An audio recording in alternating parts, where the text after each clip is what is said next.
Tonight, a £22 billion spending black hole. The Chancellor announces a raft of spending cuts to tackle a shortfall she says the previous government covered up, and she pledges to grow the economy. It became clear that there were things that I did not know. Things that the party opposite covered up. Covered up from the opposition, covered up from this House, covered up from the country. With plans for public sector pay rises south of the border, what impact will the Chancellor's statement have on potential strike action in Scotland this summer? Also making the headlines, we're out with the gumbusters, tasked with tackling a sticky situation on Scotland's pavements. I'm John Mackay. This is the STV News at 6.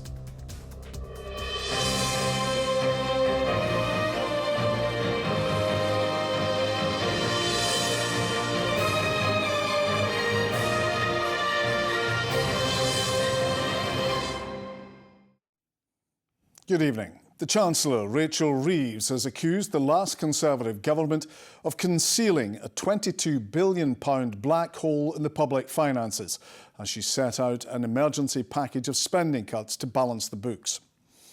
The measures will have a knock-on effect on Scotland's budget and sparked accusations from the SNP that Labour were continuing with a policy of austerity. Well, our Westminster correspondent Paris Goutsianis was watching and joins us now. John, this was a real moment of political drama, a full frontal assault by Labour on the Conservative reputation for economic competence. But this shock announcement may also come to define the Labour government just a few weeks into office. And of course, for all of us who depend on public services, what was announced just a couple of hours ago will have a real impact on our day-to-day lives. Labour's election campaign was all about change.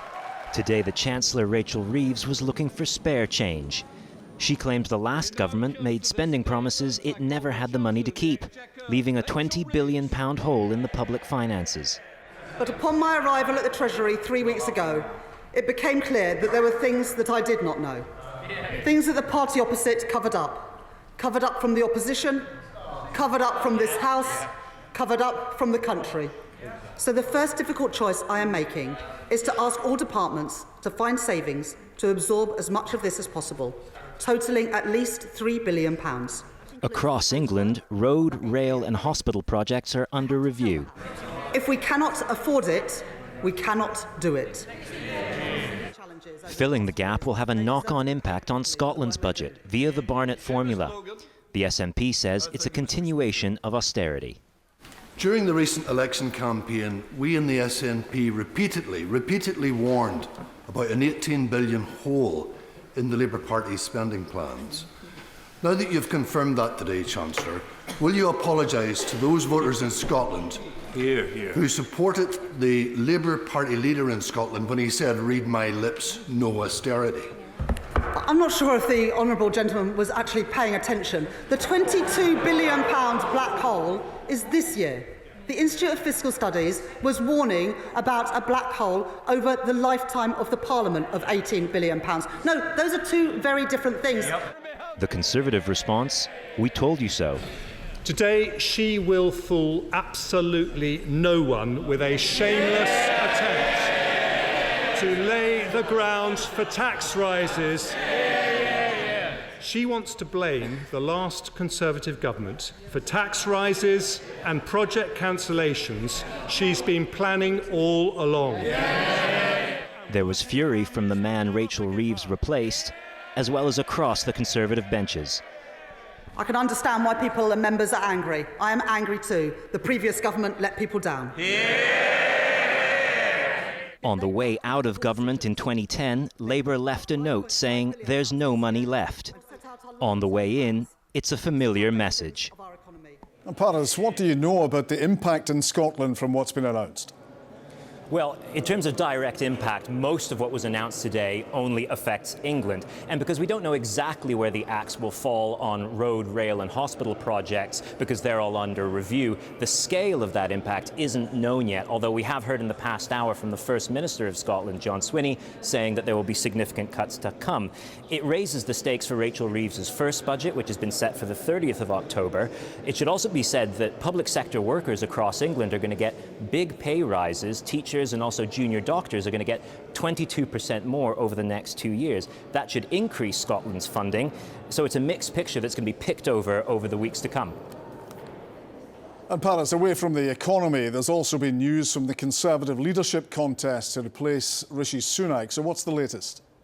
Yeah, it seems to be getting less attention than Tory leadership contests past, but the nominations have closed, and we know the 6 candidates. They are Kemi Badenoch, James Cleverly, Robert Jenrick, Mel Stride, Priti Patel, and Tom Tugendhat. All have been government ministers. One of them will have the job of rebuilding the Conservative Party when the contest ends in November. One notable absence, Suella Braverman. She's the former Home Secretary and the darling of the right. She isn't standing because she says her views are too tough for her party to handle. And for anyone missing the football, the 1922 committee that organises the race says that it will hand out yellow cards for anyone who attacks their rivals.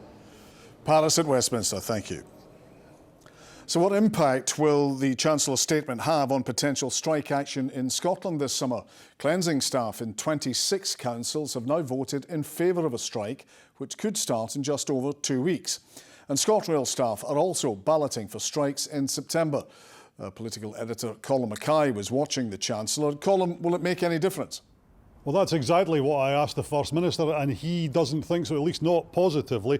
There was no extra funding for most of the public sector pay deals in England, so no expectation of consequential funding coming to Scotland. Maybe a little bit from the junior doctors deal, but that's already been done in Scotland anyway. But the Scottish Government is already facing pay disputes in the public sector. So let's start with the bin strikes. The 3 council workers' unions, Unison, Unite and the GMB, have between them now mandates for strikes in 26 of Scotland's 32 councils. Unite got a mandate today for Falkirk, just to add to that. The 3 unions are due to get together to announce when they're actually going to go on strike on Wednesday.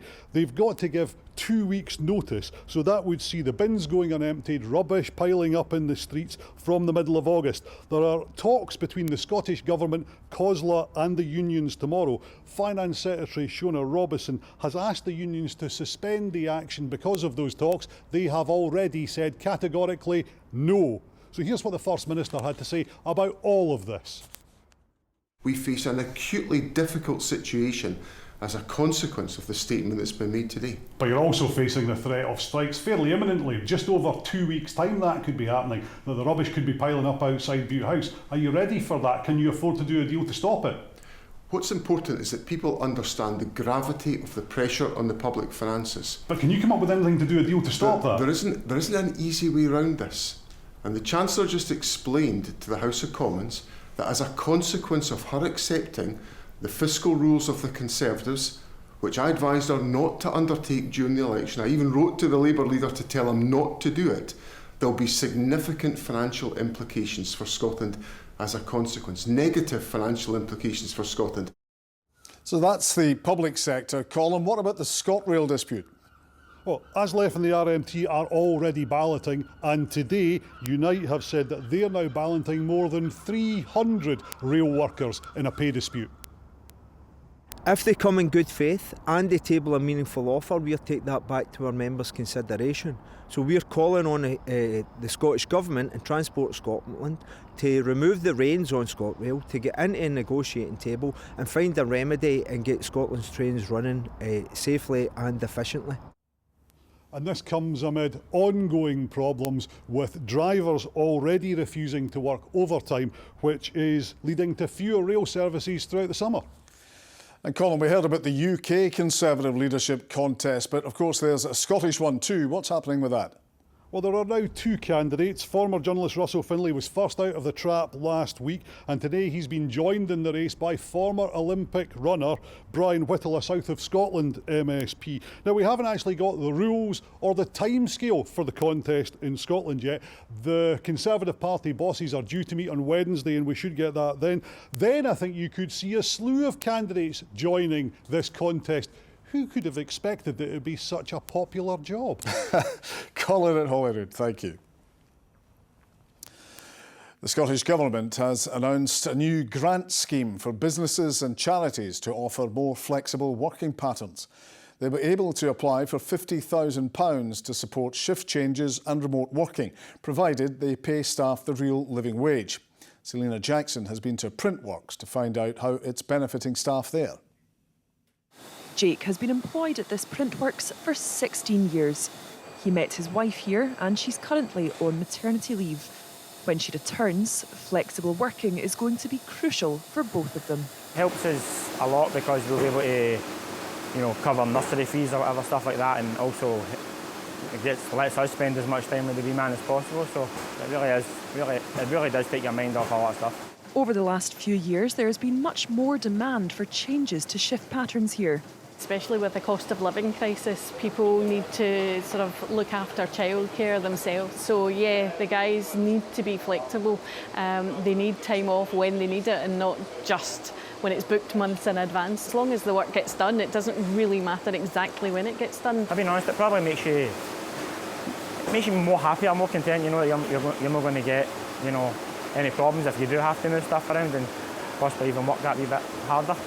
On a visit to the site today, the Employment Minister announced £350,000 worth of grants for more businesses to introduce flexible working. I think we'll all, from our own experience, have seen a significant rise in flexible, hybrid and home working since the pandemic. Now, we know there are some sectors where flexible working practices are perhaps easier to put into practice. So part of this learning that we will gain from the investment is to understand how we can adapt flexible working practices right across workplace environments. Workplaces which pay the living wage can apply for £50,000 for training and to help introduce flexible working.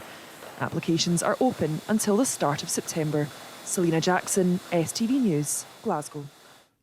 Other stories, and the delivery firm Every says it's planning on recruiting more staff in Scotland as the company sees a growing demand for its services. The company plans to hire 9,000 more people across the UK, and Scotland has been earmarked as one of several locations for recruitment. Every says the number of parcels being delivered is now higher than during the pandemic. Fire crews battled a huge blaze at a car service centre in Livingston this afternoon. Emergency services were called to Houston Industrial Estate just before 11:45. 6 fire engines were sent to the scene, as well as a high-reach appliance. There are no casualties and people in surrounding businesses were evacuated. It's thought to have been the largest mass stranding in nearly 100 years. 77 pilot whales died after washing ashore on the island of Sandy in Orkney earlier this month. Now specialists are working to determine the cause of the stranding, which led to the pod's deaths. Rebecca von Helfield, a marine biologist from the University of Aberdeen, took part in the operation and spoke with STV News about the possible reasons for the stranding. She spoke to Gráinne Negriacha. This was a distressing scene witnessed by the community of Sandy. 77 pilot whales washed ashore in what is believed to be the largest UK mass stranding in decades. Despite efforts from rescue teams to save the pod, they all died. We got to about 36 post-mortems in total for those. Rebecca is an Aberdeen-based marine biologist and went to examine the whales. And the whole community came and rallied around the whales, attempting to rescue them as well. But unfortunately, almost 80 lost their lives and they had to be buried then. Yes, so once we had done all the post-mortem examinations and sample collections over, I think, 4 or 5 days in the end, the animals had to then be buried in a field on Orkney because that was, in the end, the most viable and effective option to handle all these bodies. Experts say the whales were healthy before the stranding. Now investigations are underway to determine the cause. The problem is that these are very sociable animals, and you will often find that if one of them is in distress, the rest of the pod will kind of corral around them and trying to make sure that that animal stays alive and stays with them, which makes it really difficult to refloat them if they strand, even if all other conditions would allow for it. All the samples that we have taken will be distributed to different researchers who look at loads of different aspects of marine mammal health, of ecotoxicology, of general physiology, just trying to slowly eliminate reasons that could have led to the stranding, especially as with wild animals, in the end, it's really difficult to figure out what actually caused it. But it's not the first mass stranding on Scottish shores in recent years. A pod of 55 pilot whales died after a stranding on the Isle of Lewis last year. With two of the largest strandings in recent years happening here in Scotland, there are more questions to answer over why it's happening and to hopefully prevent more in the future. Gráinne Grehan, STV News. Let's focus on stories in the west now, and there's been a major disruption on the M8 motorway westbound after a car crashed and flipped onto its roof. Multiple ambulances and fire engines were in attendance at junction 27. Traffic was at a complete standstill, with some passengers opting to leave their vehicles. A 29-year-old woman has died in a motorcycle crash in Argyll. Police were called to the incident on the A83 at the Kilmorey roundabout at Lochgilphead just before 3 o'clock yesterday. The woman was pronounced dead at the scene. It's sticky, it's dirty and it's very expensive to clean up. Discarded chewing gum. But one local authority is tackling it head-on with the help of a grant. Our reporter Fraser Nicholl has been out with South Lanarkshire's Gumbusters to see how they're dealing with the sticky situation. On the streets of Rutherglen, there's an enemy in plain sight. A monster of the minty fresh kind, waiting to latch on to local shoes.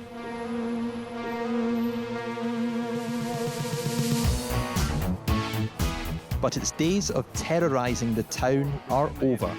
Armed with special EcoGum E-Max machines, South Lanarkshire Council's grounds team is brushing the gum away.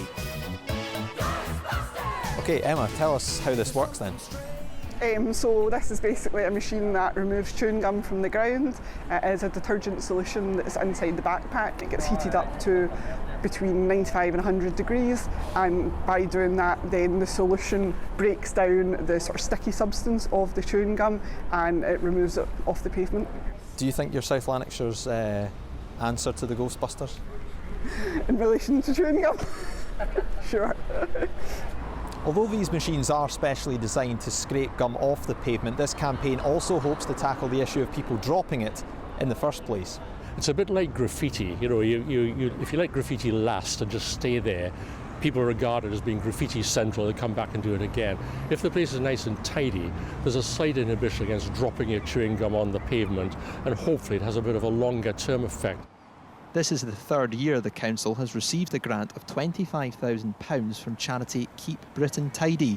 But what do the people on Rutherglen's main street think about the issue? I think they should fix the potholes first. Do you know? I think the 25,000 could be spent on a lot of other things as well as the chewing gum and everything. We need to get the chewing gum and the bins tidied in, get everything all done up. There are some people come round and trying to take it away, but it's really quite bad, to be honest with you. The task force will be visiting towns around South Lanarkshire over the coming weeks, but the council says everyone here can be a gumbuster if they remember to put it in the bin. Fraser Nicholl, STV News in Rutherglen. Now, Raman's here with exclusive news about Partick Thistle.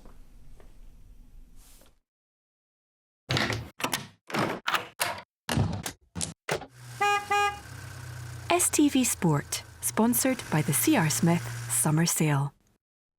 Good evening. Yes, Partick Thistle have written to the SPFL and the SFA seeking an explanation as to why they weren't allowed to field Rico Dyack as a late substitute in their decisive League Cup match against Motherwell yesterday, and we understand Thistle have requested the match be replayed. With the score at 0-0, manager Chris Doolan wanted to bring on the striker 5 minutes before the end of the match, but was told by the fourth official that Dyack, seen here scoring earlier in the competition, wasn't listed in the team lines the officials had, but the club had submitted their lineup correctly. STV Sport understands SFA head of referees Willie Collum has apologised to the Jags about the situation. Rangers chairman John Bennett hopes they will be able to play at Ibrox again by the end of September. Due to a delay in building works at the stadium, Rangers will play home games in the League Cup and in Europe at the start of the season at Hampden. Philippe Clement's side face Hibs at home on the 28th of September, and Bennett hopes Ibrox will be available from then. Now, at Celtic prepared to begin the defence of the Premiership this weekend, Brendan Rodgers says his team are in a really good place as they rounded off their tour of America with another win. The champions defeated Chelsea 4-1 with Matt O'Reilly and Mikey Johnson amongst the scorers. Celtic won all 3 games in America. Rodgers' side also defeated Manchester City and DC United. To rugby, and after Scotland ended their tour of the Americas with a win over Uruguay, head coach Gregor Townsend says the squad now has much more depth. Duhan van der Merwe became the Scots' all-time leading try scorer, passing Stuart Hogg's tally of 27 tries after crossing the line in the 31-19 victory. Scotland won all 4 matches on tour. Really enjoyable. I think the players have built deeper connections between themselves and with us as management. We've got to know them really well. The 4 countries have all been different but great to visit. And the games themselves, as well as the training session, we've seen players improve, created depth in our squad for now, for next season and for a year's time. Let's just recap our top sports story, and that's Partick Thistle are very unhappy. They've written to the SFA and the SPFL as to why they couldn't field one of their players as a substitute against Motherwell yesterday, and we understand they've asked for the game to be replayed.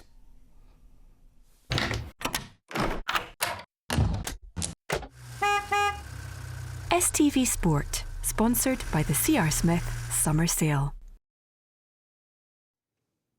Sean has the weather forecast, and you know, it might actually be good news. A dry start to the day will become increasingly splashy. TUI sponsors STV Weather. Very good evening to you. We've got a cracking week ahead of us. Lots of sunshine, warm sunshine as well. Not quite the dog days of summer. That's the warmest days of the summer. 21 degrees Celsius, mind you, given how fairly disappointing the summer's been. Probably some of the warmest days of the summer, at least so far. Look at the rainfall this week as well. Very little of that around. Although on Friday and at the weekend, that's when things will start to change a wee bit. Now, talking of rain, we've got a little bit to get out of the way through this evening. It's been quite damp across the far west coast, the Hebrides, through this afternoon. That rain moving its way eastwards through this evening, but it's like a sponge. It's drained most of its rain out. We've wrung most of the rain out over the west coast today. By the time it reaches us, lights of Falkirk, North Lanarkshire through this evening, South Lanarkshire, it's just a few wee spits and spots left on it. Clears away eastwards, and tomorrow is going to be a fantastic day if you've got outdoor plans tomorrow. It's going to be lovely out there. A little bit of cloud to get out of the way in the morning. Once that's gone, a lot of dry weather, plenty of blue skies in the afternoon, and particularly a lovely evening. Clear blue skies for most of us, and temperatures reaching highs of 19 or 20 degrees Celsius. Lots of fine, warm weather around again on Wednesday. Just the risk of a few isolated showers across more northwestern parts. Thursday, plenty of dry, warm and sunny weather. Probably the warmest day of the week, 22 to 24, perhaps in some inland areas. We see that change coming in on Friday and during the weekend. Bye-bye. TUI sponsors STV Weather.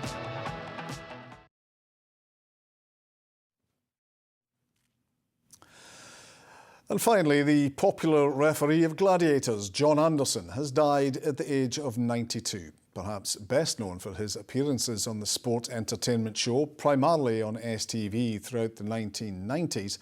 The Glasgow-born Anderson was also a decorated athletics coach who worked with some of the biggest names over the course of decades. Lewis Mickey reports.